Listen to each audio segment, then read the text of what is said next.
if one day you opened up Netflix for a Friday night binge session, and in the top trending category, you saw a true crime documentary about the worst thing that's ever happened to you or a family member, with all your names and details attached. Sounds crazy, right? Today, I will attempt to persuade you not to consume true crime media because it is unethical. I realize that many of you may view true crime as just another form of entertainment, but it's important to recognize that there are real people behind these horror stories. Since true crime is becoming increasingly popular and mainstream, it is no longer possible to ignore the genre's glaring ethical issues. Today, I will outline two main reasons why true crime is unethical: privacy violations and narrative lens. I will also go over some ways to become a responsible consumer, as well as some alternatives. First, let's discuss privacy violations in the genre. Privacy is perhaps the biggest reason why mainstream true crime is often unethical.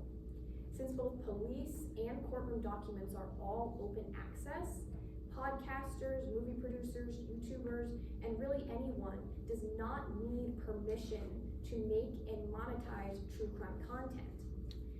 Such behavior is a blatant violation of consent and privacy for victims and families, according to Jessica Liu.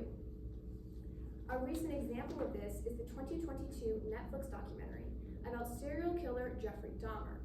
The show was met with huge backlash from the victims' families, who saw their horror stories played out for public consumption.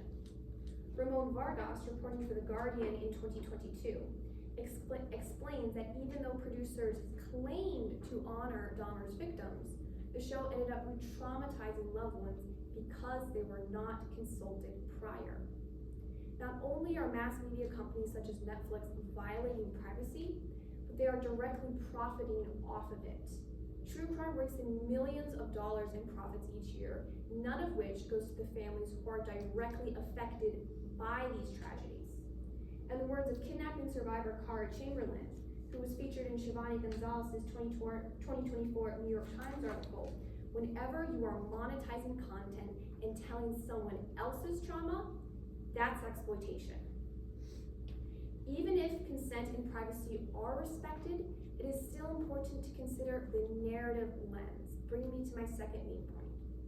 How a producer chooses to tell a true crime story, the lens, greatly impacts its ethical standing. Many true crime stories are deliberately painted in the most dramatic and sensational way possible. While this appeals to audiences and makes a lot of money, it also cheapens the victim's humanity and the pain of their loved ones. In the words of Mariah Day, whose mother was murdered and is featured in A.J. Willingham's 2023 CNN article, "My trauma is not your entertainment." Just as concerning is how certain media portray the perpetrator. Many TV producers choose to portray the criminal as physically attractive to increase viewership and popularity. While fan service is certainly nothing new in the entertainment industry, it corrupts how people think about the crime. It gives perpetrators an undeserved spotlight. Alternatively, many serial killers in particular are treated as some sort of mysterious mind to unravel, according to Willingham.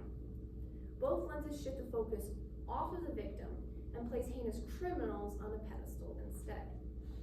Now, if you're listening to me and you recognize some of these ethical concerns but cannot bear to let go of your favorite genre, then I have some good news for you. There are multiple ways to become a responsible consumer, as well as some alternatives. The best method for becoming a responsible consumer is to be a conscious consumer.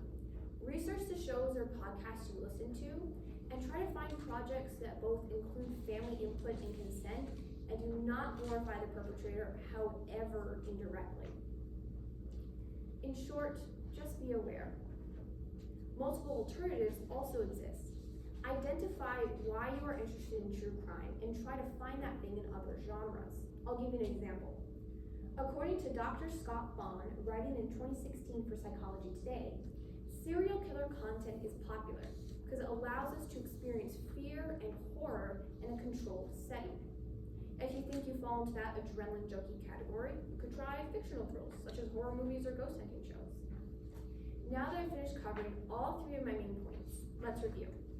Today, I argue that true crime content is unethical because of privacy violations and narrative lens, as well as going over some alternatives.